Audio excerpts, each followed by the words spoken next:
Se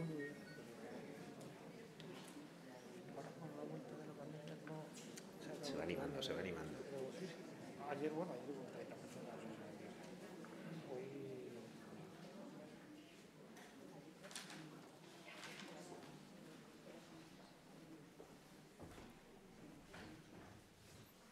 Hola, buenas tardes. Bienvenidos al Museo de la Evolución Humana. Hoy en el ciclo de conferencias ¿Qué sabemos de? Tenemos la suerte de que el doctor José Luis Trejo nos va a contar qué sabemos de cerebro y ejercicio, o qué no sabemos. Así que cuando quiera empezar. Muchas gracias. Pues muchísimas gracias a los responsables del museo por invitarme y a todos ustedes por estar aquí hoy. Yo soy José Luis Trejo, soy investigador científico del CSIC en el Instituto Cajal, en Madrid, y he dividido la charla en 3 bloques. Y yo siempre tengo el defecto de que me alargo mucho, o sea que si a alguien le entra hambre, que empiece a hacer señales y nos vamos todos a tomar algo. De todos modos, el primer bloque es muy largo, o sea que no se asusten, el segundo es más rápido, el tercero ya es muy cortito. En algún momento tendré que ir parando porque tengo unos vídeos y a ver cómo me apaño para manejarlos. Bueno, pues vamos a hablar efectivamente de cerebro y ejercicio. Y quiero empezar... ¿Esto funciona? A ver. Sí, pero no. Vale. Pues vamos a empezar viniendo del Instituto Cajal con Santiago Ramón y Cajal, que además tenéis aquí una fantástica exposición temporal de sus dibujos en la 3ª planta. Ramón y Cajal decía que todo ser humano, si se lo propone, puede ser escultor de su propio cerebro. Y cuando uno oye eso, no por muy repetido, uno acaba de acostumbrarse del todo a qué significa eso. Evidentemente, uno puede construir su cerebro, sobre todo en las etapas infantiles y juveniles, pero luego, cuando ya todo está firmemente establecido y terminado en el desarrollo, ¿cómo puede uno esculpir su cerebro? ¿A qué se refería Ramón y Cajal? Pues para eso, teniendo en cuenta sobre todo que al final vamos a ver cómo se puede esculpir eso con ejercicio, necesitamos saber cuál es la capacidad de cambio del cerebro, que eso es una cosa que requiere una explicación profunda porque si no, no vamos a entender nada. Y yo espero que esa parte, que es un poco la más técnica, no os aburra, yo intentaré que no. Esa capacidad de cambio es lo que llamamos plasticidad. La plasticidad es la capacidad de cambio que tiene cualquier cosa. Esta mesa no tiene mucha capacidad de cambio, de hecho, si intentamos que cambie, la romperemos. Tenemos aquí en el ejemplo el hueso, los huesos. Los huesos, cuando se rompen, tienen una capacidad de regeneración, pueden soldar y, de hecho, si los colocas mal, sueldan mal. Eso quiere decir que tienen una cierta capacidad de regeneración, pero claro, es minúscula. He puesto al lado los músculos. Los músculos tienen una gran capacidad plástica. De hecho, el ejercicio físico precisamente puede cambiarlos, y no en un único sentido. Si tú haces un ejercicio muy intenso de tipo anaeróbico, el músculo se hincha, adquiere volumen y es la típica imagen de la persona muy fuerte, ¿no? Mientras que si haces otro tipo de ejercicio más anaeróbico, la fibra se alarga, está ese músculo muy entrenado y sin embargo no se parece en nada al otro. Eso es a lo que me refiero con la capacidad plástica. Pero incluso eso, incluso el músculo, la verdad es que tiene un rango muy limitado de cambio. Voy a citar por último el caso del hígado. El hígado, en función de la dieta y de los tóxicos que hay en la sangre, tiene una capacidad muy amplia de limpiar la sangre y de dirigir sus células a unas rutas metabólicas u otras en función de lo que hayamos comido. Pero ya está, ahí acaba la capacidad plástica. En cambio, el cerebro es muchos órdenes de magnitud más plástico que todo esto. Y en ese sentido podemos ver cómo somos capaces de hacer la 9ª sinfonía o hacer una bomba atómica. Y aún en ambos casos estaríamos hablando de altas capacidades intelectuales. También somos capaces de hacer violencia y capaces de no hacer absolutamente nada y estar todo el día viviendo del cuento en el sofá. O sea que realmente tenemos una gran capacidad plástica. Y es muy importante que sepamos dónde está esa capacidad plástica. Pues en las neuronas y en los astrocitos, que son las células de las que se compone, entre otras, pero estas son las más importantes, el cerebro. Ramón y Cajal precisamente hizo estos dibujos, que ambos están precisamente en la tercera planta, prestados por el Instituto Cajal, en donde yo trabajo, aquí en el museo. Y a la derecha lo que vemos son neuronas y astrocitos, y a la izquierda vemos la famosa neurona de Purkinje del cerebelo de Ramón y Cajal. Una de las magias, una de las grandes habilidades, la gran maestría que tuvo Ramón y Cajal es que, mirando la estructura de las células con la técnica de Golgi, que es como hacía él todas estas cosas. Golgi es el señor italiano que inventó la técnica y el que compartió el premio Nobel con él. Bueno, pues yo, como somos españoles y yo vengo del Instituto Cajal, yo tengo que decir que Golgi inventó la técnica y nunca supo qué hacer con ella. Y Cajal fue el que se dio cuenta de para qué servía eso. Al final compartieron el premio Nobel, cosa que no es muy frecuente porque, por ejemplo, Mójica descubrió, aquí hace pocos años en España, en Valencia, ha descubierto cómo las famosas enzimas estas que cortan el ADN, que se llaman CRISPR, y como todos sabéis, no le han dado el premio Nobel y solo se lo han dado a las señoras que han descubierto para qué se usa. En este caso tendrían que haberle dado el Nobel solo a Cajal y no a Golgi, pero bueno, aquí se lo dieron a los dos. Bueno, el asunto es que solamente viendo la estructura, y una célula y otra célula y otra célula, y después de años de trabajo, él acabó dándose cuenta de en qué sentido dentro de la célula fluía la información. Y por eso tenemos aquí a la izquierda la típica imagen de corteza cerebral. Esta no la tenéis aquí, pero la de la derecha, que es el hipocampo, sí. El hipocampo es una región muy importante del cerebro, tanto humano como de todos los animales, porque es nada más y nada menos la región donde se produce el aprendizaje y la memoria, sin ir más lejos. Pero es que además contribuye a la ansiedad y a la depresión, al estado de ánimo, diríamos. O sea que son regiones muy, muy, muy importantes. Y si os fijáis, lo que Cajal hizo es pintar unas flechitas, porque en función de cómo él veía la estructura de las células, aquí están las flechas por aquí, él decía, bueno, pues teniendo en cuenta la estructura de la célula, por ejemplo esta, teniendo en cuenta que esto es un árbol, parece un árbol, y son las dendritas, que son por donde entra la información, eso es lo que él dijo. Esa información va aquí al soma y luego va por el axón, que es único. Eso se veía muy bien en la imagen anterior, en la neurona Purkinje. Tiene un prodigioso árbol dendrítico, esa información viene aquí y por aquí ya transcurre en el axón hacia adelante. Bueno, y transcurre en el axón hacia adelante, ¿y qué? ¿Y a dónde llega eso? Pues llega a la siguiente neurona. Pero la siguiente neurona, ¿cómo se entera de lo que le está diciendo esta? Pues si nosotros nos imaginamos todas estas prolongaciones que tienen las células y nos las imaginamos que hiciéramos un corte transversal, lo que veríamos es todas estas tuberías, vamos a llamarlas así, cortadas en sección, y ahora vamos a ver una micrografía de microscopio electrónico para que veáis cómo se ve todo eso. Aquí tenemos todas esas prolongaciones cortadas transversalmente y veis que hay muchas. Una primera lección que hay que sacar de las imágenes es que esto no son más que esquemas representativos para que tengamos una idea de cómo está organizado el cerebro, pero no son reales, evidentemente. Cuando nosotros vemos esto no quiere decir que aquí no haya nada y que aquí no haya nada. Está todo lleno de células y de fibras y de prolongaciones iguales. Lo que pasa es que por claridad, evidentemente, las representamos así. Y en realidad lo que tenemos es esto. Todo el espacio está lleno de prolongaciones. Y quiero que os fijéis precisamente en esta. En esta que pone den, evidentemente es una dendrita. Y a su lado hay dos. Quiero que os fijéis en esta brecha. ¿Veis una brecha? Bueno, pues este espacio es un axón que está contactando con esta dendrita, igual que esta con esta, lo que pasa es que aquí no se ve tan claro, y veis que realmente no se tocan. Están en estrecho contacto, pensar que estamos hablando de micrografías y que estos son 0,5 micras. 1 milímetro tiene 1000 micras. O sea, imaginaos el tamaño que tiene esto. O sea, esta brecha realmente nosotros prácticamente no seríamos incapaces de distinguirla, evidentemente. ¿Y cómo funciona?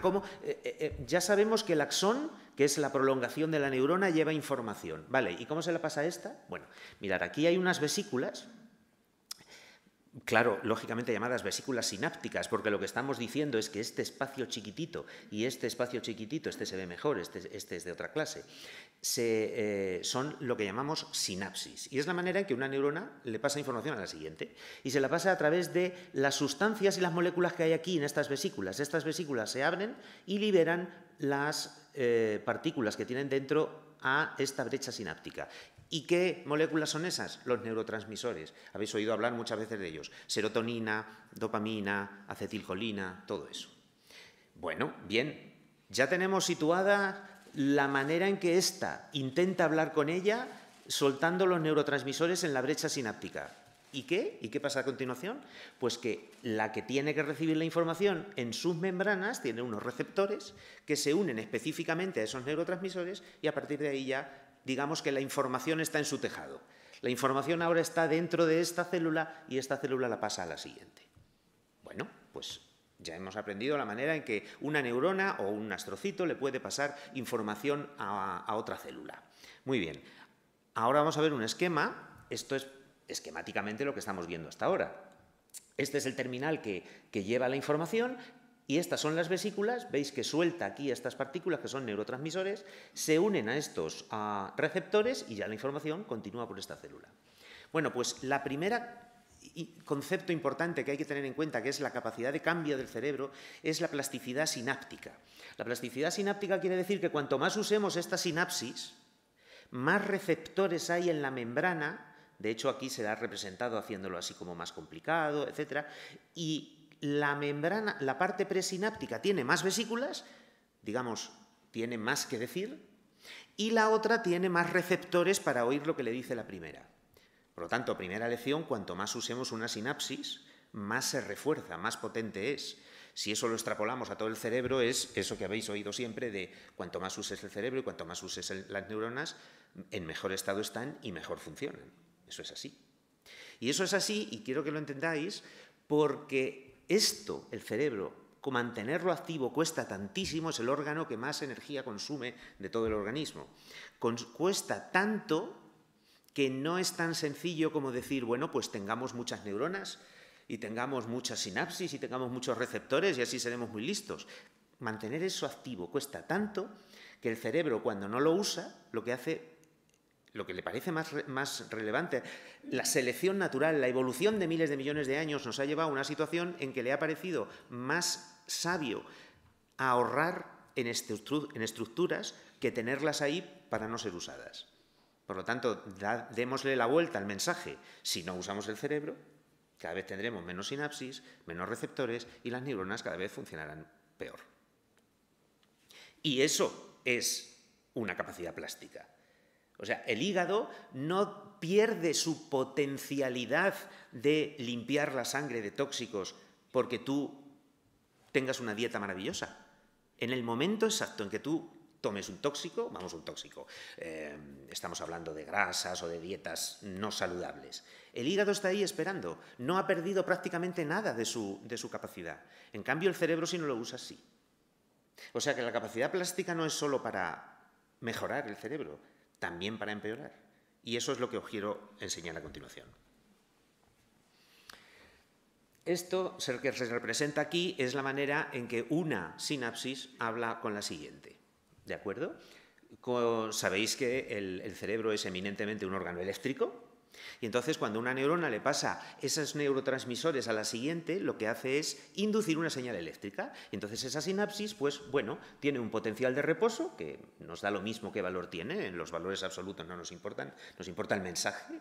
Lo importante es que pega un pico como si fuese una señal de radio, es una señal eléctrica, y luego se recupera hasta que está lista a este nivel para recibir la siguiente información.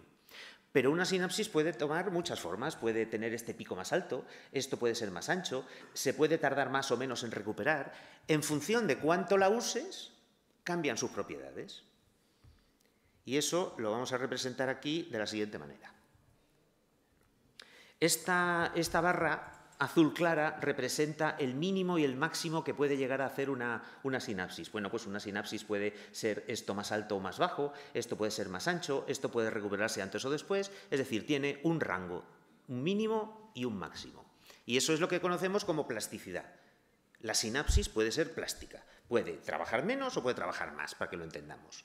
Pero si de manera constante la hacemos trabajar, lo que podemos conseguir es que el nivel máximo se incremente. E incluso si la hacemos trabajar mucho, puede que el nivel mínimo también se aumente, como vemos aquí en esta verde. Pero ¿qué pasa si empezamos a dejar de trabajar el cerebro? Empezamos a dejar de usar las neuronas. Lo que hacemos es que el nivel superior, el nivel máximo baja y el nivel mínimo también. Vamos a ver un ejemplo de esto. Bueno, antes viene una cosa que os digo. Fijaros el rango de plasticidad que tiene solamente una sinapsis entre dos neuronas. Ahora eso trasladémoslo a todo el cerebro. Esto es de lo que estamos hablando, de la plasticidad sináptica. Ya os vais familiarizando con la estructura esta es la zona presináptica, esta es la posináptica, estos son los neurotransmisores y sus receptores. Pero es que además de esto, cuando trabajamos mucho el cerebro, se vasculariza mejor, se irriga mejor el cerebro. Pero es que además las neuronas pueden engrosar y cambiar de tamaño. Cuanto más las usas, como hablábamos del músculo antes. Cuando entrenamos el cerebro un poco, podemos hacer un símil, aunque no sea correcto del todo, pero podemos hacer un símil con lo que pasa con el músculo. Las células se engrosan, los árboles dendríticos son cada vez mayores, la parte por la que se recibe la información cada vez tiene más ramas y además cada una de esas ramas tiene cada vez más sinapsis. Y todos esos cambios tienen lugar en las células que ya tenemos. Pero es que además podemos tener más células. Pero no me quiero adelantar que para eso hay que explicar una cosa antes. ¿Qué hemos querido representar con esta diapositiva? Hemos querido representar que cuando tú tienes un entorno en el que... ¿Qué pasó? Cuando tienes un entorno en el que tenemos, por ejemplo, pues aquí un depredador, comparado con un entorno en donde hay un incremento neto de depredadores, pues entonces se producen todos estos cambios plásticos y lo que sucede con las curvitas estas que hemos hablado antes de los potenciales eléctricos de las células, pues que cambia, de una situación a otra cambia.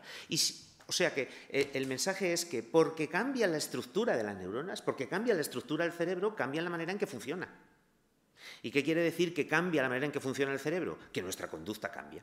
Aquí hemos querido representarlo con que, bueno, pues que cuando hay un depredador los ratones bailan, cuando hay muchos, pues hay que salir corriendo. Y para eso tiene que funcionar distinto el cerebro. Y para eso tiene que haber todos estos cambios. Y esto es único en la evolución. Realmente no hay ninguna otra estructura en el organismo que tenga esa capacidad de cambio. De hecho, es mucho más fácil cambiar porque tu hígado es incapaz de detoxificar la sangre en un caso de un cambio terrible de dieta, por ejemplo, que porque te veas estresado por una panda de depredadores, porque hay recursos suficientes como para huir de esos depredadores. No siempre, evidentemente, porque si no los depredadores se morirían.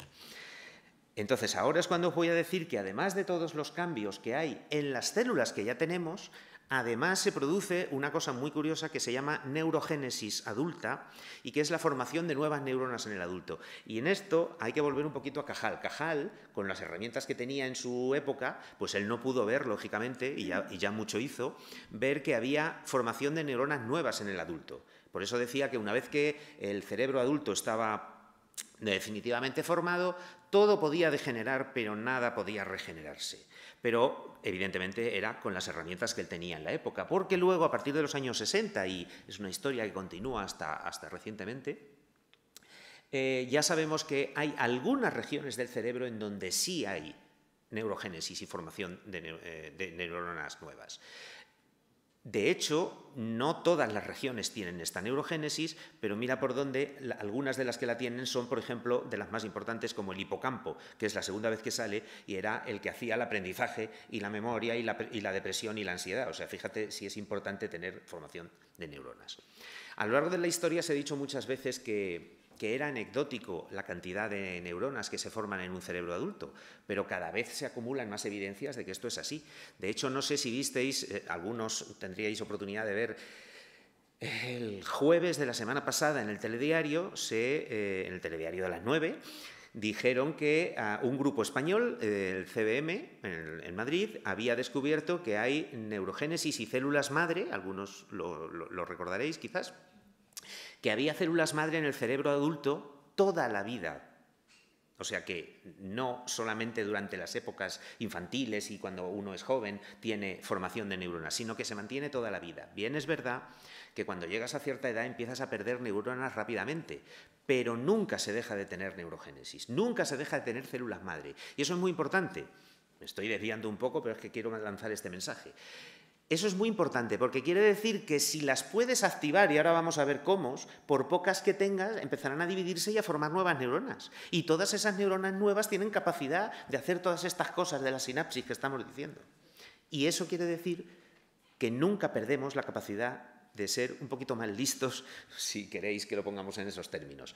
Nunca perdemos la capacidad de tener unas poquitas más de neuronas y de tenerlas en mejor estado. Y aquí simplemente he querido representar unas imágenes. Estos son imágenes de ratón, pero esta cosa que tiene forma como de punta de flecha, esto es el giro dentado y aquí es precisamente donde están las nuevas neuronas. Estas neuronas que tenemos aquí en color rojo, estas imágenes son precisamente del laboratorio y estas son las nuevas neuronas. Os voy a poner un ejemplo para que veáis lo dramático que es esto de los cambios. Mirad, hemos visto antes este histograma que representaba el rango de plasticidad, ¿no? Hemos dicho que normalmente una neurona está así, pero que si según lo que hagas con tu cerebro, pues puede cambiar. Ahora voy a poner este mismo histograma, las mismas barras del mismo tamaño, pero las voy a recolocar de menor a mayor. Es lo mismo. Y ahora lo que voy a hacer para que veáis lo que le pasa a una neurona en estas situaciones.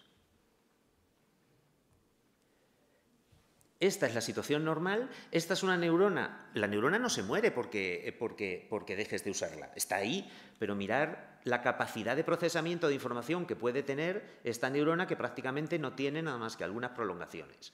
Por el contrario, si estamos estimulándola, se incrementa notablemente el número de prolongaciones, de dendritas, e incluso puede llegar a este nivel. Evidentemente, la capacidad de procesamiento de esto es pues, muy similar a que si esto fuese un ordenador de los años 70 y esto fuese un ordenador actual, pues imaginaros la capacidad de procesamiento, la velocidad, el cambio y la capacidad de adaptación que tiene un cerebro que es capaz de pasar de aquí a aquí, pero ojo, también de aquí a aquí, a lo largo de la vida de un individuo.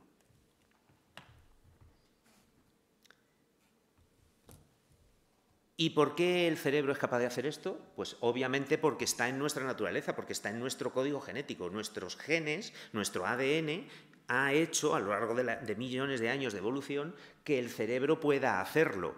Pero una cosa es que pueda hacerlo y otra cosa es cómo lo hace. ¿Qué concretamente le induce a que nuestro entorno, nuestro estilo de vida, la dieta, el ejercicio, otras muchas cosas, vamos a verlas ahora. Dejadme que vea el tiempo. Nada, vamos muy bien. Cómo todas esas cosas que están fuera de nosotros inducen esos cambios plásticos. Bueno, pues evidentemente no a través de los genes, porque los genes, salvo una mutación, no cambian. Los genes son fijos. Lo que cambia es cuánto se expresan. Evidentemente, para formar todas las proteínas que hay aquí dentro, estos genes se tienen que expresar mucho más. El gen es el mismo, pero se expresa más o menos, o nada. Y para eso lo que hay es un concepto que seguramente que habéis oído muchas veces, y es la epigenética. La epigenética es el control de la expresión de los genes. Bueno, esto es una cadena de ADN, pero está representada con un montón de moléculas alrededor que son las que controlan cómo se expresan los genes.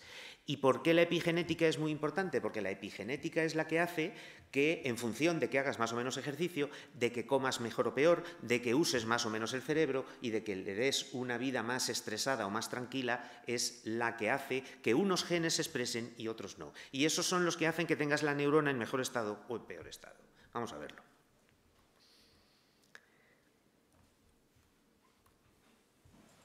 Esta imagen es un poquito antigua y, bueno, ya veis que los dibujos no son muy maravillosos, pero me gusta sacarla porque ilustra perfectamente lo siguiente. Mirad, la dieta, evidentemente, produce un control epigenético de nuestros genes. Pero fijaros, los cambios de estación. Ahora que estamos en plena pandemia, imagínate, la exposición a enfermedades, los tóxicos, alcohol, tabaco, drogas.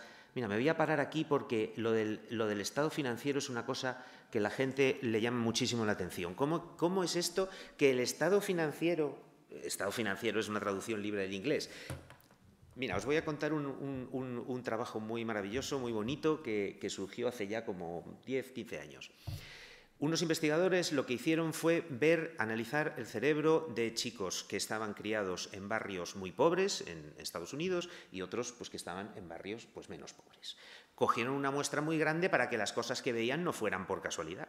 Y entonces lo que vieron es que en las neuronas, ¿os acordáis que había unos receptores que tenían que recibir información de los neurotransmisores? Y de esa manera una neurona habla con otra.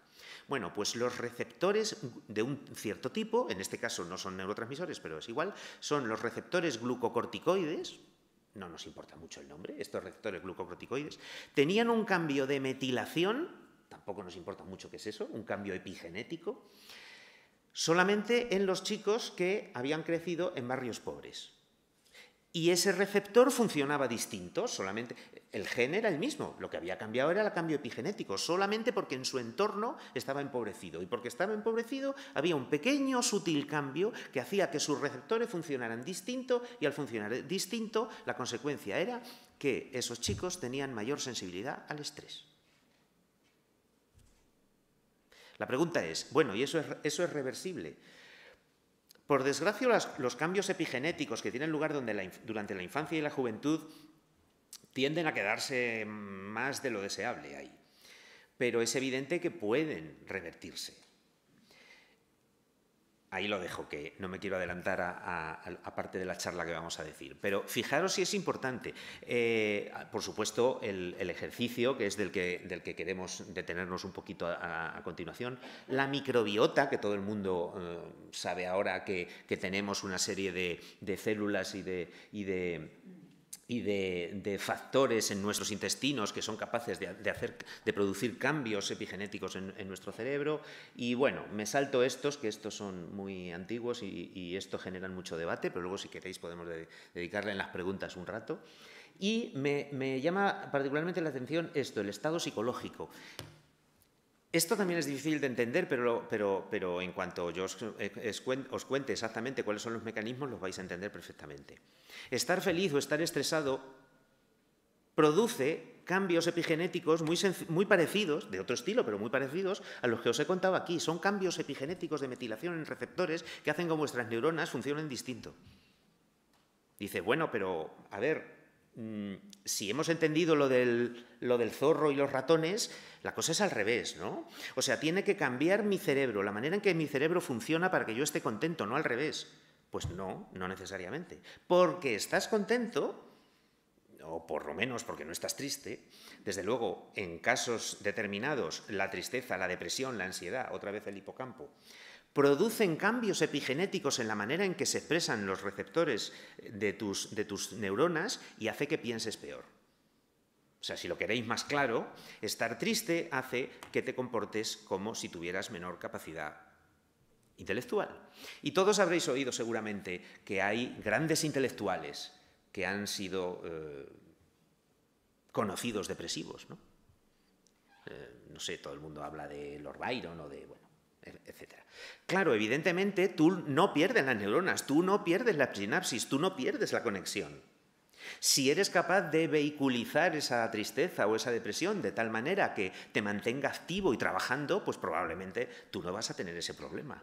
El problema viene cuando esa incapacidad para enfrentarte a determinados retos, porque el reto es tan enorme que es imposible de dirimirse fácilmente, o porque siendo un reto que tienes en la vida que tú puedes afrontar, pero no tienes esa capacidad o no tienes esa confianza. Bueno, pues lo que sucede efectivamente es que reduces tu capacidad cognitiva.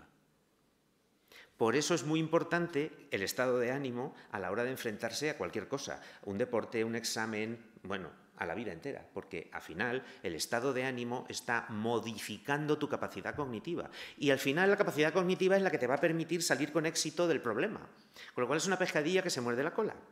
Si tú tienes poca capacidad cognitiva, eso te va a inducir, tendrás más probabilidad de fracasar en los problemas que tengas.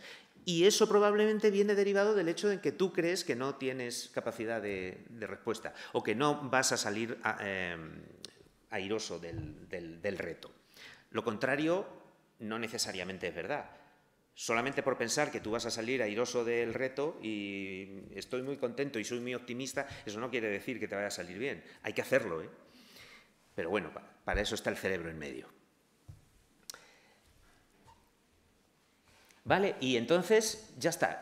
Ya hemos terminado con la primera parte. Bueno, media hora. Entonces, vamos con la segunda. ¿Qué pinta aquí el ejercicio? Os traigo aquí una diapositiva de la Organización Mundial de la Salud, que también es muy ilustrativa de lo que pensamos muchos investigadores de la neurobiología del ejercicio. Aquí lo que vemos es cómo las diferentes intensidades de ejercicio, en la línea amarilla vemos cómo cada vez tienen más beneficios.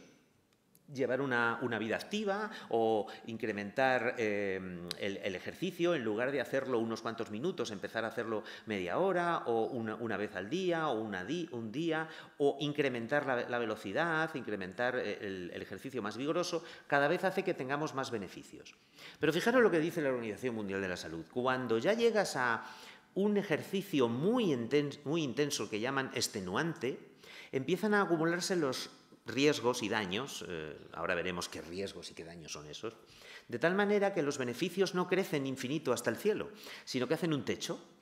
Y de hecho, porque lo pone la Organización Mundial de la Salud como consciente de que eso no está totalmente de acuerdo toda la comunidad científica, lo ha puesto con unas líneas intermitentes. Incluso puedes empezar a perder parte de los beneficios. O sea, fíjate lo que estamos diciendo. Estamos acostumbrados a ver anuncios en la tele en donde sale una persona que va a hacer deporte o a hacer algo que sea y le duele la rodilla y dice ¡ah! Y el anuncio dice, no te pares, date no sé qué y sigue corriendo. ¿Nos hemos vuelto locos? Lo que te está diciendo tu cuerpo es que vas a tener una lesión. Claro que tienes que parar. ¿Pero cómo no vas a parar?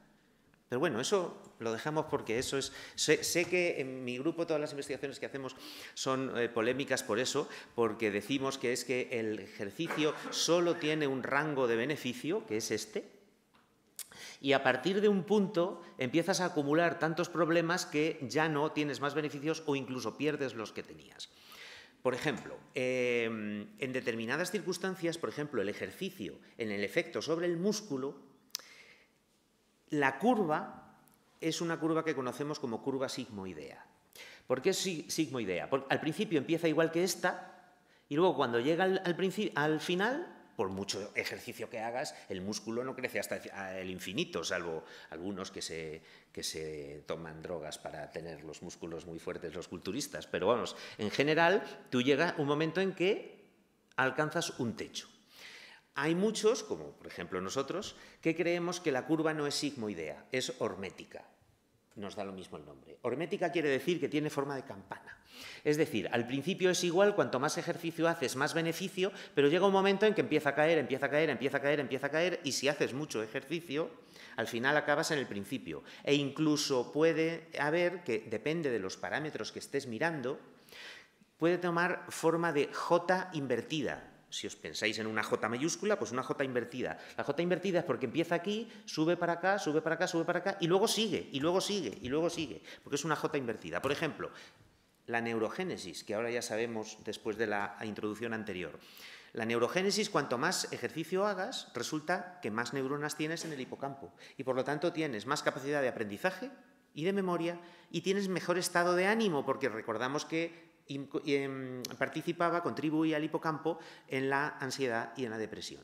Pero si tú aumentas el ejercicio mucho, llega un momento en que empieza a morirse las neuronas que estabas formando y al final acabas con menos que al principio, es decir, tienes menos capacidad cognitiva y bueno, no está demostrado que vayas a entrar en depresión, eso es más complejo porque es un proceso mucho más complejo del cerebro, pero sí es verdad que pierdes capacidad cognitiva y desde luego lo que pierdes son neuronas.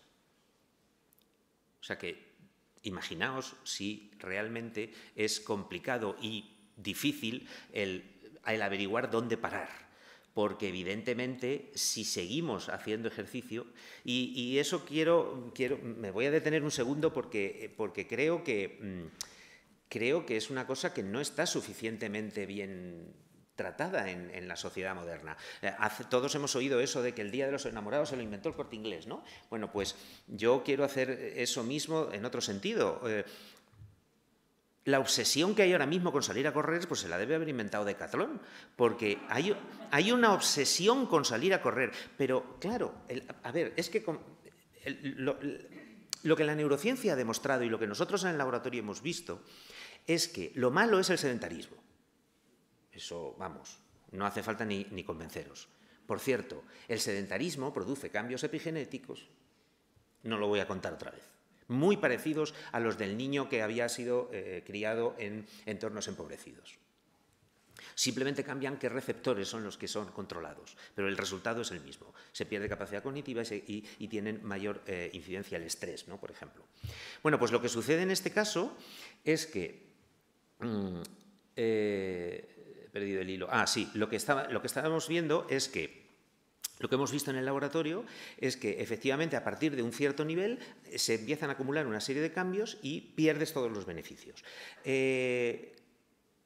Tú vas al médico y el médico, te pase lo que te pase, y siento si hay médicos en la sala, porque siempre hay, pero bueno, a mí es que me gusta sembrar esta discusión. Tú vas al médico y te pase lo que te pase, casi antes de que tú le cuentes lo que te pase, te dice que dejes de fumar, que me parece muy bien, que dejes el tabaco, que me parece muy bien, que hagas dieta y que hagas ejercicio. ¿Cuánto? ¿Cuánto ejercicio tengo que hacer? Y así vemos a esas personas con sobrepeso destrozándose los tobillos, las caderas y las rodillas, corriendo como locos y a punto de un infarto, y lo digo sinceramente, en los parques de las grandes ciudades. Lo que estamos ganando por un lado lo estamos perdiendo en la consulta del traumatólogo. Y sé que esto es polémico, pero voy a intentar demostraros por qué. Mirad, aquí tenemos una persona intencionadamente, una silueta caminando, porque es el ejercicio moderado que a mí me gusta, del que me gusta hablar, por comparación con el sedentarismo. Y los efectos conocidos y demostrados que tienen lugar tanto en animales de laboratorio y en seres humanos son que aumenta la eficacia de transmisión sináptica, que la hemos visto al principio, es de lo primero que hemos empezado hablando. Aumentan la densidad de las dendritas y, por lo tanto, la capacidad de funcionamiento de las neuronas. Esto es una mitocondria por microscopía electrónica. Las mitocondrias sabéis que son esas pequeñas partículas subcelulares que le dan energía a las células, a todas, también a las neuronas y a los astrocitos, por supuesto a todas las células del cerebro. Y entonces, si funciona mejor la mitocondria, es como si funciona mejor el combustible del coche. Tiene más energía y, por lo tanto, la célula va a funcionar mejor. Y eso también sucede cuando hacemos ejercicio. Pero es que además aumenta la neurogénesis hipocampal adulta, es decir, en aquellas regiones que tienen que ver con el estado de ánimo, el aprendizaje y la memoria, tenemos más neuronas, que además todas esas neuronas nuevas son capaces de hacer todo esto. Además, aquí, bueno, el artista ha querido representar a una persona que corre por un campo soleado porque viene de una zona lluviosa. Bueno, es el efecto antidepresivo, ¿no? El efecto antidepresivo o ansiolítico. Pero es que además quiero que os fijéis en esta imagen. Esta imagen corresponde a un estudio real en seres humanos, en donde a medida que nos desplazamos en este eje, quiere decir que los sujetos que estaban en el experimento hacían más ejercicio. Y aquí era su capacidad cognitiva medida de diferentes maneras. Pues la capacidad, no sé si es la capacidad matemática, sí, es la capacidad matemática, la capacidad lingüística, las capacidades cognitivas, las capacidades intelectuales. Y esto es el caso típico de una correlación significativa, que es como los científicos decimos que a medida que nos movemos en el eje X, subimos en el eje Y. Bueno, en este caso porque es una correlación positiva. Pero si analizáis un poco, fijaros que los individuos sedentarios, que son los que están aquí, más a la izquierda, en realidad tienen una gran variabilidad. Aquí hay sujetos sedentarios que son, oye, muy listos y no hacen nada. Bueno, pues mejor para ellos. Oye, a mí lo que me llama la atención es que cuando te vas a los sujetos que hacen mucho ejercicio, todos, o casi todos, están en la parte alta. O sea que el efecto del ejercicio no es hacer al tonto listo, digámoslo así, porque hay muchas personas que son listas siendo sedentarias. Igual que antes decíamos que había depresivos que también tenían altas dotes intelectuales. Lo que sí que hace es que disminuye la probabilidad de que en los sujetos sedentarios en la población, dicho, lo voy a decir más fácil, lo que hace es que la probabilidad de encontrar sujetos sedentarios en la población y que por lo tanto tengan altas capacidades disminuye, porque lo que estás haciendo es aumentar la capacidad intelectual de los sujetos que hacen ejercicio. ¿Me he explicado? O sea, lo que haces es que tú no tienes un sujeto que porque hace un ejercicio moderado, que digamos que es esta zona de por aquí, pues esté con una capacidad intelectual igual que los sedentarios. Esta zona está muy poblada, esta zona está menos poblada. Es decir, haciendo una política de ejercicio, una política social de fomento del ejercicio, lo que estás haciendo es incrementar la capacidad intelectual de tu población. Siempre y cuando no los mandes a correr teniendo sobrepeso, porque entonces le va a dar un infarto. Pero es que además he dejado para el final un efecto muy claro del ejercicio, y es que todos estos cambios tienen lugar a cualquier edad. Y cuando digo a cualquier edad, quiero decir que cualquier edad que se ha demostrado tanto en seres humanos como en animales de laboratorio, que aprovecho para romper una lanza por ellos. Ya sé que hay mucha polémica con el uso de animales de experimentación, pero es absolutamente necesario, porque mientras los seres humanos no se presten voluntarios para cederme en sus cerebros y que yo mire dentro de sus cerebros, la única manera de saber qué es lo que pasa con todos esos receptores y todas esas sinapsis y esa epigenética es mirar el cerebro por dentro, y mirar el cerebro por dentro hay que mirarlo en animales de experimentación. Así que las buenas noticias son que con la información que obtenemos con los animales de experimentación y que luego corroboramos con los seres humanos, sin mirarles el cerebro, sino solo por fuera, lo que vemos es que no importa cuándo empieces a hacer ejercicio, ya empiezas a tener beneficios en las mitocondrias, en las neuronas, en la facilitación sináptica, e incluso, como te quedaban unas poquitas células madre, porque es el estudio ese que se ha publicado la semana pasada en Science, en la revista Science en Madrid, en el CBM, como te quedan unas poquitas células madre, esas células madres se pueden dividir, y como se dividen, aunque queden pocas, se expande la población y al final tienes nuevas neuronas que contribuyen a mejorar tu aprendizaje y tu memoria. Y no lo duden, no lo duden. Una de las cosas que sucede en el Alzheimer es que pierdes esto. Por supuesto que pierdes de todo. Pierdes facilitación sináptica de las neuronas, pierdes órdenes dendríticos, pierdes mitocondrias, pero sobre todo lo que pierdes son las células madre, la neurogénesis en el hipocampo. Y por eso, entre otras muchas cosas, las cosas no son tan sencillas como yo las cuento así de una manera divulgativa, pero entre otras cosas eso es lo que sucede en el Alzheimer o en otras enfermedades neurodegenerativas. En el Parkinson, por ejemplo, se te mueren neuronas, pero como esas neuronas lo que hacen es control motor, pues por eso tienes los temblores típicos del Parkinson. Mientras que cuando pierdes neuronas en el hipocampo, como lo que tienes es aprendizaje y memoria, pues lo que te falla es la memoria. Determinados tipos de memoria, claro. Quiero contaros el caso, por ejemplo, es un caso muy conocido, y es el caso de el estudio que se hizo de un grupo de monjas de los Alpes suizos. No tenían prácticamente incidencia de demencia senil, prácticamente no, salvo alguna excepción, no desarrollaban Alzheimer, y luego donaron sus cerebros para el estudio, para la ciencia. Cuando llegó el momento, estas personas sí que donaron su cerebro, evidentemente a la muerte, claro. Y cuando se estudió su cerebro, ¿a que no sabéis qué pasaba? Que tenían la misma cantidad de placas de beta-amiloide que puede tener cualquier persona de la misma edad. Entonces, ¿por qué ellos no tenían demencia senil? ¿Por qué no tenían Alzheimer? ¿Por qué estaban tan sanas como tú y como yo? Porque las neuronas que les quedaban sí estaban activas y sí tenían toda esta funcionalidad. ¿Y sabéis por qué?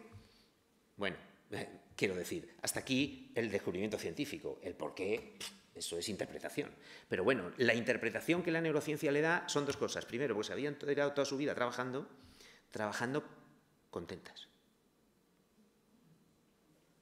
Y lo del trabajar contento viene a lo del estrés, que os he dicho que cuando empiezas a hacer un ejercicio extenuante, empiezas a acumular problemas. Y os prometí que os iba a hablar de cuáles eran esos problemas. Vale. Dejadme que... No, quieto, no, está lejos. Dejadme que os cuente... ¿Cómo vamos de tiempo? Bien, yo, como veo que nadie se está durmiendo, por lo menos desde aquí, yo mientras que no me... conforme empiecen a pasar los minutos, me tendréis que empezar a decir que me calle, pues si no, no me callo. Bueno, aquí lo que vemos en el libro que hicimos para el CSIC el año pasado, aquí lo que vemos es lo que pasa en un cerebro envejecido. Y son cosas de las que ya hemos hablado hoy muchas veces. La disminución de la eficacia de cómo se comunica una neurona con la otra. Hay un deterioro cerebrovascular, de hecho se incrementa la probabilidad de tener infartos vasculares, lógicamente. Bueno, y muchas cosas, hay inflamación, estrés oxidativo, disfunción mitocondrial, que es como las neuronas reciben su energía y los astrocitos, y reducción de las células madre. Bueno, pues solamente por hacer actividad física, y no digo que es que hayas estado haciendo actividad física toda tu vida, sino actividad física que ha empezado a hacer sujetos que han sido toda su vida sedentarios, o bueno, sedentarios, que han tenido una vida mayormente sedentaria y empiezan de mayores, de jubilados, a hacer ejercicio y todo se da la vuelta. No digo que se pongan con 20 años, porque eso es otra cosa, pero sí que se le da la vuelta a muchos de esos cambios. Se optimiza la transmisión nerviosa. No digo que piensen a la misma velocidad que que lo hace una persona de 20 años, pero sí que quiero decir, la comparación no es con los de 20 años, la comparación es con la gente de la misma edad que no está haciendo ejercicio. Lógico, ¿no? Eso queda claro. Se incrementa y se mejora la circulación cerebral, hay menor inflamación, aumenta la función mitocondrial y aumenta el recambio de células madre, que eso lo que quiere decir es que tienes una mayor población de células madre capaz de dividirse y, por lo tanto, de formar nuevas neuronas, o sea, de neurogénesis. Os voy a enseñar a continuación cómo tienen lugar esos cambios. Los cambios tienen lugar de dos maneras. Esta es a corto plazo, que es la menos interesante. A la izquierda tenéis la actividad del cerebro medida con estos aparatos que estáis acostumbrados a ver en los telediarios, resonancias, etc. Y esta es la manera en que está funcionando una persona que está sentada en el sofá. Se pone a caminar, solo caminar durante 20 minutos y se activa muchísimo. Estos cambios inducen sutiles cambios de plasticidad en la manera en que trabajan las neuronas. Pero como vosotros os podéis imaginar, son poco relevantes para el estudio de lo que estamos cambiando hoy. ¿Por qué? Porque en cuanto te sientas, vuelves a lo de la izquierda. Por cierto, si os hicieran un análisis de vuestros cerebros ahora, no estaría como el de la izquierda. ¿Sabéis por qué?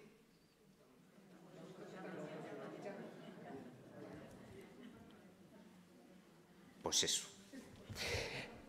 O sea, que quiero decir que no es tanto el estar sentado. Lo ponemos en el estar sentado por poner una referencia. Entonces, ¿cuáles son los cambios que sí nos interesan? Son los cambios a largo plazo. Los cambios a largo plazo, este esquema es ofensivamente simplista, pero es interesante. Mirad. Aquí hemos puesto esto, que quiere decir que cuando hay un factor exógeno, que en este caso puede ser el ejercicio, puede ser la actividad física, el hipotálamo, no el hipocampo, alguien le puso nombres parecidos, genera una serie de hormonas que le hacen al hígado secretar esta cosa, que se llama IGF-1. Dentro de 15 días os habéis olvidado la mayoría de qué era esto del IGF-1. Es igual, que se os quede que del cerebro vienen señales que le dicen al IGF-1 que genere una serie de hormonas, pero también del músculo y también de otras partes del cuerpo, y esas hormonas, esos factores tróficos, entran dentro del cerebro y producen esos cambios. Y estos sí que son a largo plazo, porque los cambios de actividad del cerebro cambian de un momento para otro. En cambio, una hormona, una vez que has dejado de correr o de hacer ejercicio o lo que sea, se queda en la sangre y tiene un rato de hacer efecto en el cerebro. Y si al día siguiente vuelves a hacer ejercicio, de hecho es que los niveles de este factor trófico, de hecho es que nunca les da tiempo a bajar, se mantienen altos. Y este factor trófico, que lo señalo especialmente, pues es muy relevante, se llama IGF-1, es probablemente el mayor responsable de todos los cambios que tienen lugar en el cerebro. Así que, fijaros qué curioso, resulta que casi todos los cambios que tienen lugar en el cerebro por ejercicio vienen por una molécula que viene de fuera del cerebro. Así somos. Y en esta imagen, bueno, pues aquí lo que simplemente estamos viendo es que si hacemos ejercicio durante un poco tiempo, pues este IGF-1 tiene efectos sobre la ansiedad, bueno, y hay otras moléculas, no todo es tan simple. Hay otras muchas moléculas, por ejemplo, este BDNF, que promueve el aprendizaje y la memoria, y si el ejercicio es de largo plazo, pues bueno, simplemente cambia la manera en que se hacen las cosas. Tampoco vamos a entrar en mucho detalle molecular acerca de qué molécula es concretamente la que sube una cosa y la que sube otra, pero evidentemente es muy importante comprender que se tiene un conocimiento bastante profundo de qué es lo que está haciendo. Por cierto, alguno, por ejemplo, podrá pensar, ¿y qué pasaría, por ejemplo, si una persona no puede hacer ejercicio? Si hace ejercicio y yo le doy IGF-1, ¿tengo los mismos efectos? Bueno, pues es una buena pregunta, pero no es una respuesta del todo correcta, porque el IGF-1 es uno de los mediadores de los efectos del ejercicio. Como os podéis imaginar, hay muchas cosas. Si tú das solo esto, probablemente no vas a conseguir más que un efecto sutil. Y además habría que ver en qué dosis y que, en fin, es mucho más complejo que todo eso. Pero sí es verdad la contraria, que así es como se llega al conocimiento de todas estas cosas. Si yo cojo un ratón, porque a un ser humano no se le puede hacer esto, y yo le bloqueo el IGF-1, hago que el animal no tenga IGF-1, no le pasa nada, no se muere, está bien, está ahí. Pero si yo le pongo a hacer ejercicio, no tiene beneficios. Por lo tanto, eso quiere decir que al menos uno de las moléculas, de los factores que son necesarios para tener beneficios por ejercicio, al menos es este. No tiene por qué ser el único, pero es necesario. Por lo tanto, el mensaje es que el sedentarismo es malo y que cuanto más ejercicio hagáis, mejor. Pero siempre recordando que esta es la dirección, es decir, si eres sedentario, sal a pasear. Si ya paseas, haz más ejercicio, especialmente los jóvenes, en donde pasear pues, es muy probable que no les sirva de gran cosa, a no ser que estén todo el santo día jugando al ordenador. Pero lo que no puede ser es esto. O sea, lo que no puede ser es pasar del sofá a hacer ultramaratones. Entre otras cosas, porque como ya os he intentado convencer, hacer ultramaratones es malo de por sí. Y ya está. Y lo siento si hay ultramaratonianos aquí. Os voy a poner, ahora me han dicho que tengo que salir y que tengo que hacer esto. A ver, a eso es. Y ahora me tengo que venir aquí.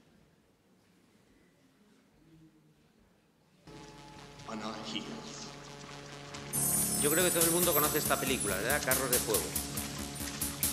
Esta película, pues es, bueno, todo el mundo conoce la película y todo el mundo conoce la música de Vangelis. Y esta película es interesante porque refleja varias de las virtudes que el ejercicio tiene para las personas. Bueno, hay una historia compleja, por supuesto que no vamos a entrar. Pero esta es la actitud que yo siempre digo. Hay que dejar el sofá y ponerse a hacer ejercicio. Lo que no hay que hacer, y me parece que para eso me tengo que ir a la siguiente, a ver, es una secuencia de la misma película.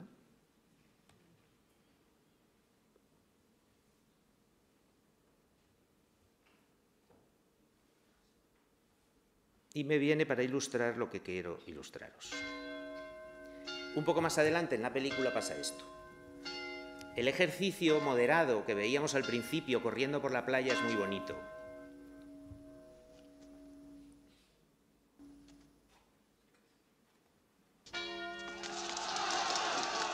Esto es competición. Esto es estrés, esto mata neuronas, reduce la eficacia sináptica, reduce la eficacia mitocondrial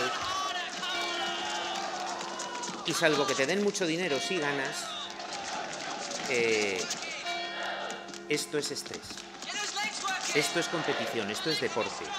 Y vivimos en una sociedad ultra competitiva en donde todo tiene que funcionar. ¿Cuántas veces habéis oído el caso de una chica o un chico que sale a... ¿Cuántas veces habéis oído el mensaje de que no te pare una lesión? ¿Pero cómo que no te pare una lesión? ¿Pero qué tontería estamos diciendo? ¿Pero qué mundo hemos hecho?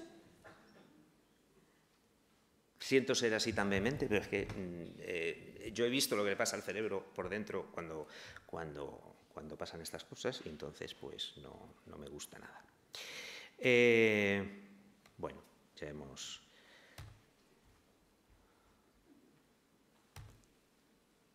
Esto es lo que le pasa al cuerpo con el estrés. Aparte de muchas cosas terribles, esto también es de la Organización Mundial de la Salud, aparte de que ocasionamos úlceras y problemas de todo tipo en los músculos, dolores cervicales, dolores en la espalda, etcétera, lo que tenemos, si no, aparte de que esté en inglés, aparte de que está muy pequeñito, pero mirad lo que pasa en el cerebro por el estrés crónico. Primeramente, se pierden receptores, se atrofia el árbol dendrítico, que hemos estado hablando que es por donde entra la información en las neuronas. Se enlentece el recambio de las células, de estas células, o sea, perdemos células madre, perdemos neurogénesis. Se reduce la expresión de estas cosas así con estas letras que son los neurotransmisores. Esto es serotonina. Se reduce la capacidad cognitiva y al final tenemos un deterioro cognitivo por estrés. Y ese estrés se produce por hacer carreritas. Hombre, a ver, si tú haces una carrerita, especialmente si eres joven, pues evidentemente no te va a pasar estas cosas. Pero el estrés crónico, sí. Y pensad en el mensaje que se nos lanza. ¿Cuántas veces habéis oído lo de testar tus límites? Toma castaña. Testar tus límites. Pues mira, yo os voy a contar una historia sobre límites. La civilización oriental, de la cual no precisamente voy yo a ser el defensor, ni mucho menos, especialmente en las épocas actuales, pero la manera de hacer ejercicio en Oriente es muy curiosa y es, haz ejercicio hasta que te duela, hasta que te canses. Aquí es... ¿Cuántas veces lo habéis oído, sobre todo los más jóvenes? No, hay que cansarse en el gimnasio, porque el deporte y el ejercicio que vale es justo el que haces después, cuando ya te has cansado. Impresionante. Claro, ¿qué pasa? Eso tiene un peligro. Si promovemos lo de que haz ejercicio hasta que te canses, en la civilización occidental no te levantas del sofá, claro. O sea, eso tiene un peligro. Pero si eres capaz de hacer ejercicio y paras cuando te cansas, ¿tú sabes lo que sucede? Y no quiero que parezca una arenga por estar haciéndolo divulgativo. Lo que hemos visto en el laboratorio y lo que la neurociencia ha demostrado es que esa curva, que era una campana, que cuando pasaba de un límite empezaba a caer el beneficio, lo que hace es que el punto en el que empieza a caer cada vez está más alto. Por lo tanto, cada vez tienes mejor forma física. Te cansas más tarde. Y eso es sin necesidad de pasar la frontera esa, que lo único que haces es perder neuronas, etcétera, etcétera. O sea que la civilización oriental pues no siempre va a no tener razón.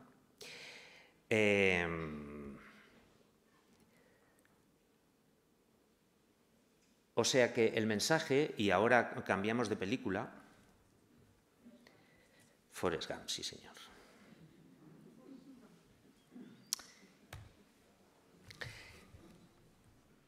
No es que esté terminando, pero es verdad que queda poco, o sea que no os preocupéis, que llevamos 1 hora, pero después de las 2 secuencias que vamos a ver, quedan 5 minutos. Entonces, el mensaje, efectivamente, yo no sé si es que aquí entiendo que no hay banda sonora. Sí, parece que sí hay banda sonora. Pues eso, que hay que levantarse del sitio, no pensárselo mucho, ponerse las zapatillas de deporte, mira, no hace falta ni ir a Decathlon, y ponerse a hacer ejercicio. Sí, ya sé lo que pasa luego, y vamos a hablar de ello ahora. Ya sé lo que pasa luego, pero hay que ponerse. Sí hay banda sonora. Hay que ponerse a correr y ya está, y no hay que pensárselo porque todos son beneficios. Y antes de que pase lo que quiero que veáis luego, lo corto porque luego vamos a ver lo que pasa luego. Ya está, venga, vamos a ver esos 5 minutos. Mirad, hemos dicho que con todos estos cambios y todas estas cosas que hemos hecho podemos hacer que nuestro cerebro cambie para mejor o para peor. Vamos a hacer que cambie con ejercicio. Y para que el ejercicio no nos haga cambiar para mal, vamos a hacer un ejercicio moderado. Vamos a hacer un poquito más de ejercicio del que venimos haciendo. Si ya haces ejercicio, haz un poco más. Pero cuando te canses, fuera. pero no seamos vagos. Y de esa manera podemos entender, en un cierto sentido, lo que decía Ramón y Cajal, de que podemos ser escultores de nuestro cerebro. Y para los últimos 5 minutos os voy a dar un mensaje que ese sí que no nos vale a todos, y ahora lo vais a comprender, que podemos ser los escultores de los cerebros de otros, porque los efectos del ejercicio se heredan. Por lo tanto, hay algunos que ya esto no nos sirve, vamos, no sé a dónde mirar, que nadie se ofenda, pero es verdad que a los más jóvenes todavía les puede llegar esto. ¿Cómo es esto que los efectos del ejercicio se heredan? Mirad, ya sabemos que Lamarck decía que la jirafa, que las especies se formaban porque un animal se estiraba mucho para coger las ramas más altas y que entonces cuanto más se estiraba, una generación y otra estirando el cuello, pues que el cuello pues que se hacía más largo. Evidentemente eso ya sabemos que eso no es así. Así que ¿cómo puedo yo decir? Porque fijaos, acordaros que he dicho que los genes no cambian por el ejercicio, lo que cambia es la manera en que se expresan. Luego, si los genes no cambian, que esos son el motor de la evolución, si los genes no cambian, ¿cómo es posible que los efectos beneficiosos del ejercicio se hereden? Bueno, pues resulta que se sabe desde hace años que todas las...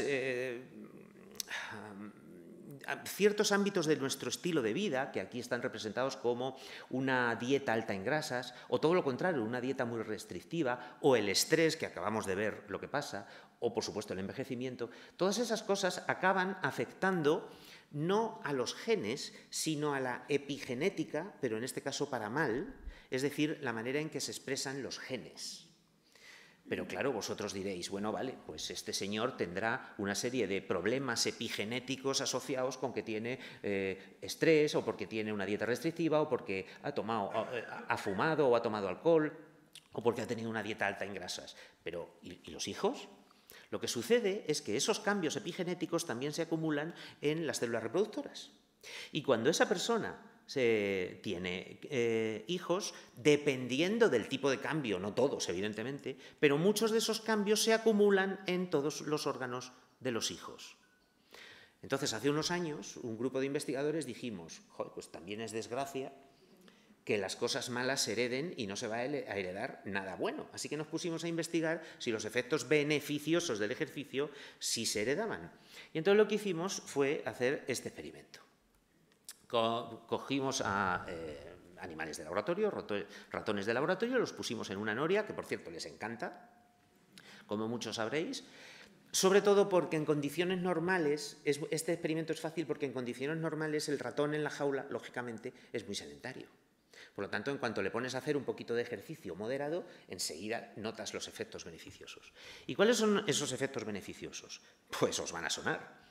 Primero, aumenta la eficacia de funcionamiento de sus mitocondrias, aumenta el número de neurogénesis, la tasa de neurogénesis del hipocampo, lo cual hace que cambie la manera en que se expresan sus genes y además conocemos algunos de los microRNAs, ahora que todos tenemos en la cabeza lo del ARN porque son las vacunas que hemos hecho para el COVID. Bueno, pues hay ARNs muy pequeños, por eso lo llamamos microARNs, que son los que controlan la expresión de todos estos genes y se conocen por un número, aquí hay uno de ellos que se llama microRNA 212 y que, entre otros muchos, son los que producen esos beneficios. ¿Y a qué conducen todos esos beneficios? A que al final el animal haga las tareas que puede hacer un ratón, evidentemente, como descubrir la salida de un laberinto, descubrir dónde está la comida, acordarse de esto, acordarse de lo otro, en fin, las tareas propiamente que nosotros podríamos decir que son tareas cognitivas al nivel de un ratón. Bueno, pues incrementa. Bueno, pues a continuación lo que hicimos fue coger a esos animales, los cruzamos y obtuvimos las camadas. Pero estas camadas nunca hicieron ejercicio. Solamente teníamos camadas hijas de padres sedentarios que no habían hecho ejercicio y las comparamos con camadas hijas de padres que habían hecho ejercicio. Y por si acaso eso no era poco, hicimos otra cosa. Cogimos camadas del padre cuando eran sedentario, luego pusimos al padre a hacer ejercicio y le hicimos que volviera a tener otras camadas. Y comparamos a los, llamémoslo así, los hermanos mayores que habían sido tenidos cuando el padre era sedentario, los comparamos con los hermanos pequeños que los había tenido el ratón cuando ya había corrido. y lo hiciéramos de una manera o lo hiciéramos de otra, el resultado era el mismo. Mitocondrias mejores, más neurogénesis, cambios genéticos, microRNAs y ratones más listos, aunque eran sedentarios. ¿Eso quiere decir, si se puede heredar un carácter adquirido, que Lamarck tenía razón? No. Lamarck decía que los caracteres adquiridos hacía que hubiera un motor de evolución y que se cambiaba de especie. No, mire usted, por mucho que corran estos ratones, 5.000 generaciones de ratones corriendo nunca van a dejar de ser ratones. No van a evolucionar, no van a ser una especie distinta. Serán ratones más listos, pero no van a ser una especie distinta. Pero sobre todo por otra cosa, porque los cambios en la evolución son cambios genéticos. Bueno, para otro día dejamos si hay un posible motor epigenético en la evolución, pero eso lo dejamos para otro día. Pero lo que sí hay es que, ¿qué pasa si yo cruzo a estos, a los hijos? El efecto se pierde. Bueno, no del todo, pero se empieza a perder. Claro, a medida que tú no haces ejercicio, por mucho ejercicio que hiciera tu padre, a ti ya no te sirve. Desde luego, o sea, no te sirve, quiero decir, para la siguiente generación. O sea, que los efectos del ejercicio se heredan, eso está muy bien, fantásticas noticias para los que vayan a tener hijos, pero eso lo que quiere decir es que si tus hijos no hacen ejercicio, al final acabarán perdiendo ese efecto. Y ahora sí que quiero, bueno, nada, esto venía ahora una pequeña explicación de ¿y esto cómo es posible? Esto, mirad, esto es así cortado, es el epidídimo de un ratón, donde forman los espermatozoides. Esto es cortado así transversalmente, y entonces estas son las paredes del tubo, y por aquí van los espermatozoides madurando. Entonces, lo que sucede es que las células de las paredes reciben información del resto del organismo cuando está haciendo ejercicio. Estas células, como esto es el epidídimo, pues se llaman epididimocitos. Tampoco hay que romperse la cabeza. Y entonces dentro de ellas hay unas vesículas que salen al exterior del tubo y se meten dentro de los espermatozoides. Y ahí es donde el espermatozoide lleva a la siguiente generación, los óvulos igual, lleva a la siguiente generación los marcadores epigenéticos que hacen que los genes de la siguiente generación se expresen distinto. Que tengan mejor las mitocondrias, que tengan mejor los genes, que tengan mejor la sinapsis y que al final las tareas cognitivas acaben siendo ejecutadas de una manera que cabría decir que el ratón, pues, es más listo. Y nada, 2 mensajes para despedirme. Bueno, siempre eternas gracias a todo mi grupo del Instituto Cajal. Y ahora es cuando voy a contar eso. Y ya estamos terminando. No sé qué ha pasado. ¿Qué es lo que pasa? ¿Cuál podemos decir que es el mensaje final de la charla? Pues hemos empezado diciendo, efectivamente, que el mensaje es que hay que, que hay que levantarse de la silla y que hay que ponerse a correr, que no hacemos nada más que acumular beneficios. ¿Hasta cuándo? Hasta que rompas tus metas. Hasta que te rompas un tobillo o hasta que te dé un infarto. No, mira, vamos a poner una secuencia de la misma película. Además, como son películas que yo creo que casi todo el mundo ha visto. ¿Os acordáis que le da por correr, se levanta y se pone a correr y se cruza medio Estados Unidos corriendo? Y hasta acaba teniendo un grupo de seguidores, casi que parecen una secta. Y que le siguen a todas partes y que van corriendo porque alguien se lo dice. En concreto Forrest Gump. Bueno, Forrest Gump no les dice nada, simplemente corre. Y Forrest Gump corre y corre y corre y corre hasta que de repente un día en medio del desierto de donde sea eso se para, se da la vuelta y si os acordáis, y si no os acordáis yo os lo digo, momento dramático. Se da la vuelta y dice, bueno, alguien le pregunta que qué hacemos y entonces el director, para darle más dramatismo, hace zoom sobre la cara de Forrest Gump y dice Forrest Gump en inglés: estoy cansado. Me voy a casa. Y ese es el mensaje de esta charla. Hacer ejercicio e iros a casa cuando estéis cansados. Y para terminar la charla os dejo esto que lo ponemos sobre impresionado para dar paso a si hay preguntas o lo que sea. Gracias.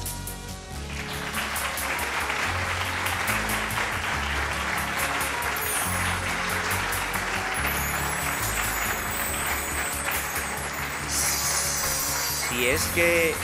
Gracias, muchas gracias. Si es que hubiera alguna pregunta, os voy a pedir que por favor esperéis o que os pasen el micrófono, porque como esto se está retransmitiendo en directo en YouTube, si no, los de a varios miles de kilómetros de distancia no se enterarán. ¿Alguna pregunta? Por ahí hay algo.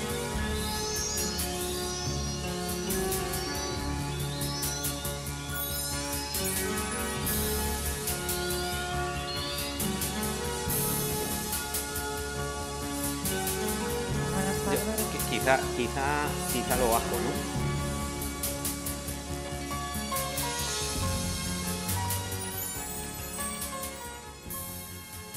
Vamos a dejarlo ahí de banda sonora de fondo, que tampoco queda tanto. Dime. Buenas tardes, muchas gracias por la ponencia, ha sido realmente interesante. Gracias. Quería preguntar, en el caso, por ejemplo, de la fibromialgia, que se caracteriza por el dolor crónico generalizado y también el cansancio extremo. ¿Cómo afecta el ejercicio? Parece ser que lo que se recomienda es el ejercicio intenso y no precisamente el suave. No sé por qué, si podría explicarlo.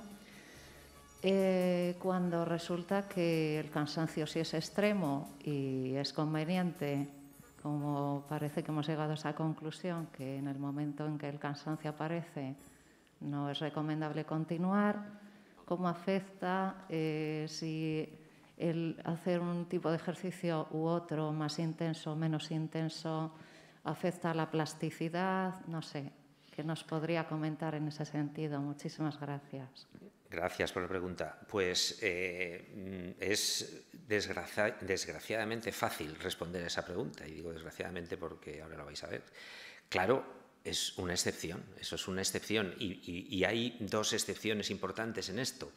Una es la depresión, la depresión, y la otra es la fibromialgia. Claro, si tú estás muy cansado o te cansas con un ejercicio muy elemental, o tienes depresión y no te apetece salir a correr, ¿cómo hacemos? ¿Cómo acumulamos efecto antidepresivo por hacer ejercicio en el depresivo si el depresivo lo que precisamente no quiere es salir? Y además, ¿cómo podemos hacer el ejercicio moderado si el único que tiene sentido es el intenso? En el caso de la fibromialgia, y por supuesto yo no soy médico, pero en el caso de la fibromialgia es una excepción, claro, evidentemente tienes ahí una situación de conflicto claro. Primero, el ejercicio que te sirve, al menos es lo que la práctica clínica nos recomienda, es el ejercicio muy intenso. Pues es que en ese caso no te queda otra, claro. Y la plasticidad, hombre, a no ser que sea un ejercicio extenuante que te meta en unos niveles de estrés muy grandes, lo que no vas a tener es incremento de plasticidad, pero tampoco vas a perder la que ya tenías. O sea, es una situación de conflicto muy grave, claro. Evidentemente, todas estas recomendaciones que hacemos son para el conjunto de la sociedad. Evidentemente, luego habrá cada caso particular. Evidentemente, una persona que tiene un problema en las rodillas, que no puede casi ni caminar, pues evidentemente pues tendrá que hacer ejercicio de otro tipo. Y en el caso de una persona que se le recomienda por su situación clínica que haga ejercicio muy intenso, pues no queda otra, claro. Pero ¿por qué el ejercicio intenso sí que es efectivo y el que no es intenso no lo es en ese caso? En el caso concreto de la fibromialgia hay estudios que indican que el ejercicio intenso es el que produce ciertos cambios a nivel mitocondrial que son los que son necesarios para empezar a obtener efectos beneficiosos, porque yo no conozco, no soy un experto en fibromialgia y no te puedo decir exactamente cuál es la etiopatogenia de la fibromialgia. Entiendo que los clínicos que te lo recomiendan, que se haga ejercicio intenso, han visto evidencias científicas de por qué esto se produce y que solo el ejercicio intenso lo produce. Pero evidentemente los cambios en el cerebro son los que yo te he contado, ¿eh? Gracias. Por eso que decía que desgraciadamente. Hay otra pregunta. ¿Ya?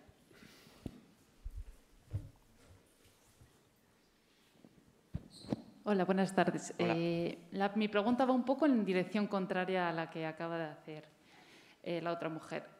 Si se supone que la depresión o lo que sea, al hacer ejercicio también que uno de los efectos beneficiosos es como que te encuentras mejor. ¿Eso podría ser secundariamente también que tengas más predisposición pues, a hacer más actividades y también eso como que mejore tu capacidad intelectual secundariamente, o sea, no como un efecto directo, que hagas más ejercicio y tengas como más neuronas, sino que secundariamente al sentirte bien te ejercites más mentalmente?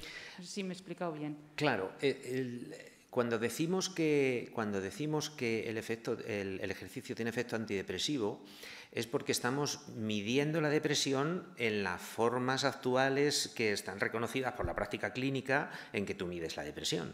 Y entonces tú ves que haciendo ejercicio, efectivamente, como si miráramos al cerebro y al ser humano como una caja negra, y vemos que hay un efecto antidepresivo. Lo que tú me estás preguntando es qué es lo que pasa dentro de la caja negra. Dentro de la caja negra, para que no haya depresión, yo no sé lo que hay porque no puedo mirar tu cerebro.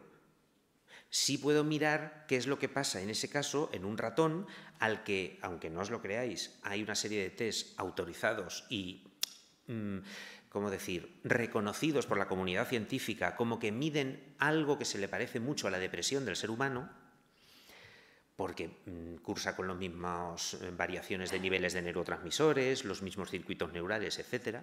Y yo veo que al ratón también tiene cambios. Y al ratón sí le puedo mirar lo que le pasa en el cerebro. Y lo que veo es que hay una serie de cambios que tienen lugar antes de que se produzcan los efectos antidepresivos, como son el aumento de las neuronas, la eficacia sináptica, etc. Pero en última instancia, la madre del cordero de lo que tú me preguntas, eso yo no se lo puedo averiguar a un ratón porque el ratón no habla. Y yo le tendría que decir, ¿tú crees que estoy imaginándome, ¿tú crees que es que realmente ese cambio se ha producido antes o después de... De hecho, si yo le hago una pregunta a un ser humano y le digo, ¿tú crees que te encuentras mejor porque tienes más capacidad cognitiva o eso ha pasado después de no sé qué? ¿Qué me diría un ser humano? Yo qué sé lo que pasa dentro de mi cerebro. No podemos saber eso. Pero esa es la madre del cordero, ese es el kit de la cuestión. Para eso tendremos que refinar más todavía los experimentos que hacemos con animales y mejorar la manera en que somos capaces de analizar, mediante imágenes, el cerebro en un ser humano, para ver exactamente cuándo se producen los cambios. Tanto los cambios que se producen dentro del cerebro como los cambios autorreportados por el sujeto acerca de su estado de ánimo. Y eso se empieza a hacer muy tímidamente gracias a que hay enfermedades que se curan mediante la implantación de electrodos. Parkinson, epilepsia, cosas así. Entonces, en esas situaciones en donde se pueden implantar electrodos, el cirujano o el neurocientífico puede ver lo que hace la neurona mientras el sujeto te está diciendo lo que hace, lo que piensa o cómo se encuentra. Y por lo tanto yo puedo correlacionar lo que hace la neurona con lo que el sujeto piensa y entonces ahora ahí sí que puedo decir si es que tú te encuentras mejor y al rato la neurona está más alegre o es que la neurona está más alegre y por eso te encuentras mejor.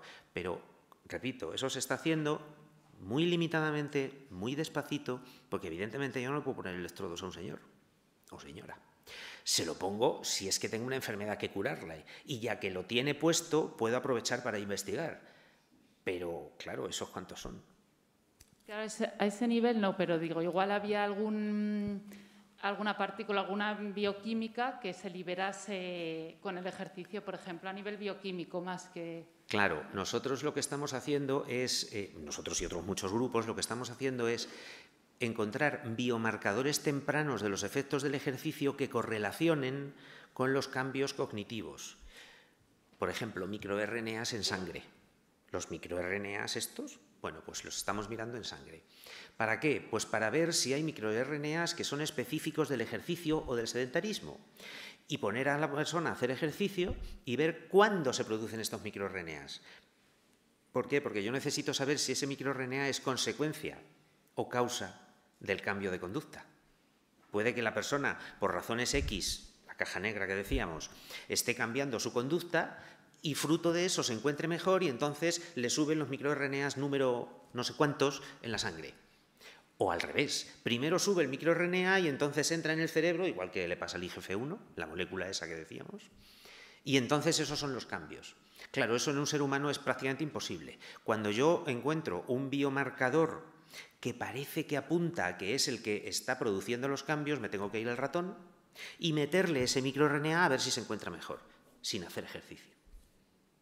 O lo contrario, ponerlo a hacer ejercicio, bloquear ese microRNA y entonces no pierde. Entonces ya puedo pensar que ese microRNA, ese cambio epigenético, es causal. Si no... Muchas gracias.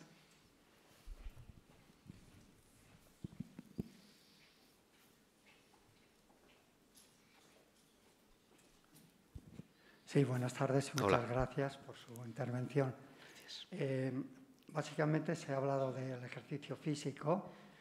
Se podría decir que el límite para ese ejercicio físico sería, por una parte, el cansancio y por otra parte, el dolor.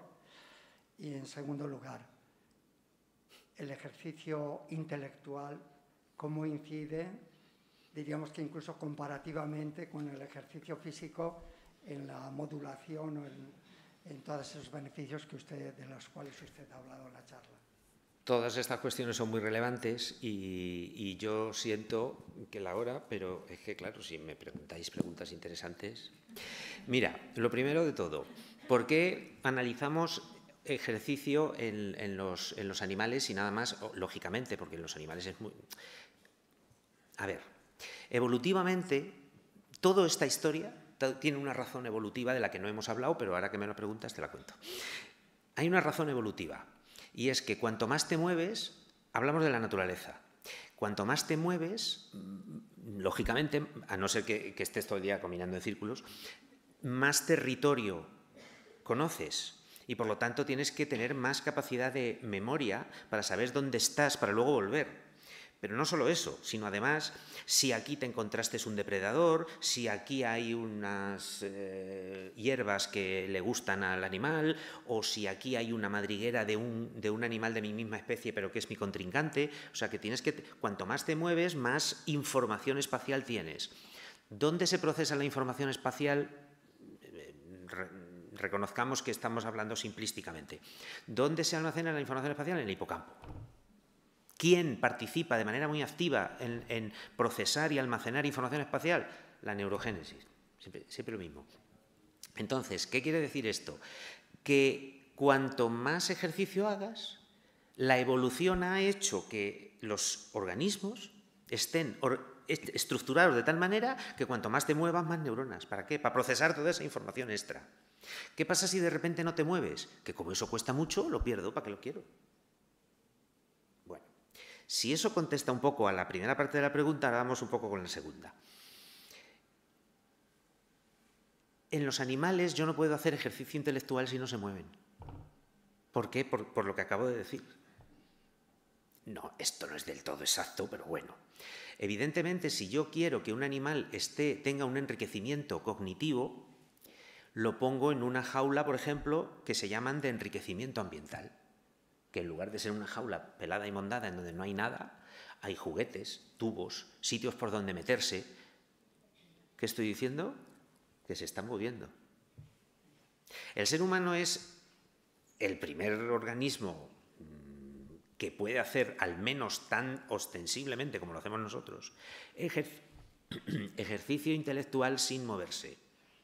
Y por lo tanto, ahí entraríamos dentro de lo que veíamos en la imagen del cerebro, que veíamos el señor que le cambiaba la actividad cerebral con solo 20 minutos de moverse. Bueno, pues solo con 20 minutos de leer un libro ya cambia la actividad. La diferencia y la buena noticia es que en el ser humano, igual que en el animal, si eso se repite todos los días, produce cambios a largo plazo. Lo que pasa es que aquí no intervienen hormonas, sino que es una cosa que se queda dentro del cerebro. Es decir, aquí lo que estamos haciendo es que la sinapsis está funcionando, y entonces es lo que decíamos en la primera parte de la charla. Se produce una potenciación sináptica solamente por el uso de esos circuitos. Es decir, que tanto el ejercicio físico como el ejercicio intelectual producen beneficios. Lo que sucede es que no podemos eliminar los muchos millones de años de evolución. La evolución dudo mucho que estuviera pensando en que íbamos a estar sentados en la cueva hablando durante años. Por muy intelectuales que seamos, somos monos evolucionados y nuestro organismo está preparado para moverse. Y por lo tanto los beneficios que se acumulan por moverse a fecha de hoy son muy superiores a los que se producen simplemente por tener la cabeza activa. Y ya termino. En los animales, el mayor beneficio cognitivo se tiene en las jaulas de enriquecimiento, en donde no solo el animal hace ejercicio, sino que además la cabeza está activa. Nosotros eso lo podemos distinguir porque cuando digo que hacemos ejercicio, los ponemos en una noria. A la noria siempre es igual. La noria es ejercicio puro y duro, pero es siempre lo mismo, ahí no hay novedad. Mientras que en las jaulas de enriquecimiento, aparte de que muchas veces se pone una noria dentro para que hagan ejercicio, solamente con el movimiento de para allá y para acá ya están activos. Pero es que además los juguetes, lo llamamos juguetes, se los cambiamos cada 2 por 3, con lo cual tienen novedad. Novedad. La novedad es lo que te hace el coco funcionar. Si eso lo trasladamos al ser humano, todo ejercicio físico que vaya asociado con un ejercicio intelectual del tipo que sea, y ahora vemos, es el mejor ejercicio que tú puedes hacer. Y el mejor ejercicio intelectual que se puede hacer en el ser humano, por la forma que tenemos nosotros de comportarnos, es la interacción social. Así que el mejor ejercicio que existe, hasta donde los psicólogos lo dicen, porque eso yo no lo he hecho, es bailar. Porque tienes ejercicio físico e interacción social. No solo con otra persona, sino con otra, si es que cambias de pareja. Y eso lo puede hacer cualquiera a cualquier edad. Bailarás más despacio, pero bailas. Y eso no te rompe no te rompe un tobillo, depende de lo que hagas, claro. Pero vamos, difícilmente te vas Y ya si quieres que termine y ya remate, detrás de todo esto hay subyacente una historia, que la hemos dejado entrevelada en la charla. Y es que lo que más mata del planeta, y que no te cuenten otra milonga, es el estrés. Eso es lo que más mata. Porque el estrés hace que todos los órganos funcionen. Me estaba pensando en inglés, que funcionen mal. Y por lo tanto, toda otra enfermedad que tú puedas tener, pues será una enfermedad, pues será más terrible o menos terrible, ¿no? Como nos decían hace un rato. Y en función de lo terrible que sea, pues evidentemente tendrá unas consecuencias. Pero mientras no tengas una comorbilidad, tú tendrás la enfermedad que tengas. Mientras que con el estrés acabarás teniéndolas todas. No sé si me explico, estoy forzando las tintas, pero bueno. Y entonces, ¿qué es lo que te aporta el ejercicio? ¿Qué es lo que te aporta el ejercicio intelectual, el físico? ¿Qué es lo que te aporta la interacción social y todo eso? Eliminar estrés. Por eso las monjas se morían con 90 y con 100 años y tenían las mismas placas de betamiloide que todo el mundo, pero llevaban toda su vida trabajando contentas. Ejercicio físico y no estrés. Y ya lo siento yo, que sea así, eso digo por lo de las monjas. Quiero decir que no sé por qué no podríamos hacer eso fuera de los ámbitos. Yo creo que ya hay que terminar, ¿no? Pues muchas gracias, José Luis. Muchas gracias a vosotros por la charla de hoy.